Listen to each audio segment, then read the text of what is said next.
A tremor ran through the earth, dust rained down. Zephyr stirred, his eyes opened, glowing embers in the darkness of the cavern. Centuries of slumber clung to him, heavy and disorienting. He was a dragon, of that much he was sure. But who was he? What was his purpose? The answers remained lost, fragments of a forgotten dream. Each breath sent a jolt of pain through his massive frame. His scales, once vibrant, felt dull and heavy. He tried to remember, to grasp at fading images, but they slipped through his claws like smoke. His roar echoed through the cavern, a sound of frustration and confusion. He was a creature of power, he could feel it. But power without purpose felt hollow. He longed to understand, to remember. He yearned for the clarity that seemed just beyond his reach. He pushed himself to his feet, each movement a monumental effort. He had to find his way out of this tomb of memories, back into a world he no longer knew.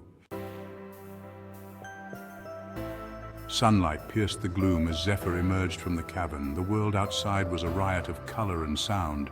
It was both exhilarating and terrifying. His senses, dulled by time, were overwhelmed. He caught a scent, faint but alluring. It smelled of wildflowers and something else, something ancient and magical. He followed the scent. It led him through a dense forest, the trees towering like silent guardians. He found her in a clearing, a young girl with eyes as blue as the summer sky. She was Ilara, and she carried with her an air of quiet strength.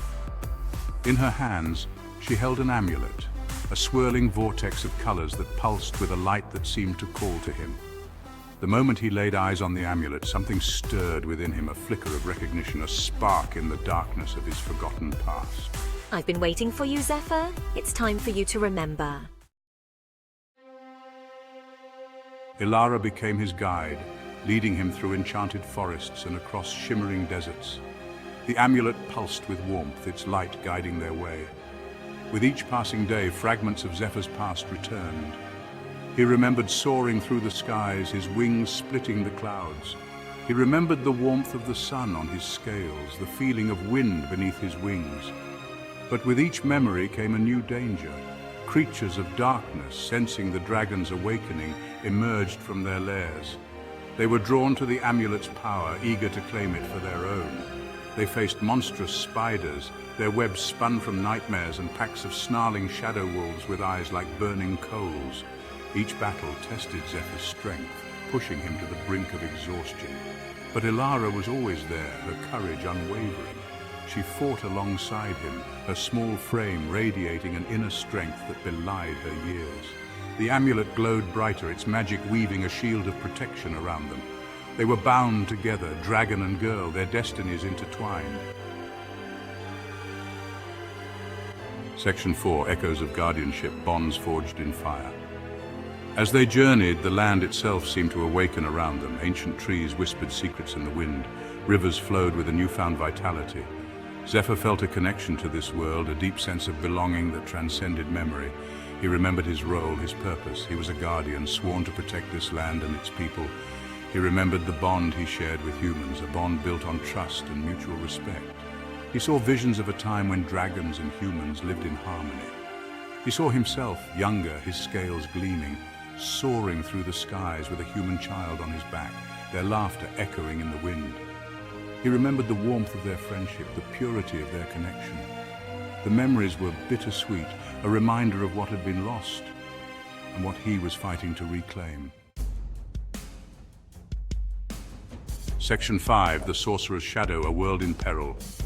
Their journey led them to the source of the darkness, a desolate wasteland ruled by a sorcerer of immense power. This sorcerer, consumed by greed and envy, sought to claim the amulet for himself, to bend its magic to his will. He had shrouded the land in shadow, twisting its creatures into monstrous parodies of their former selves. He was a cancer, slowly poisoning the world with his darkness. Zephyr felt the weight of responsibility settle upon him.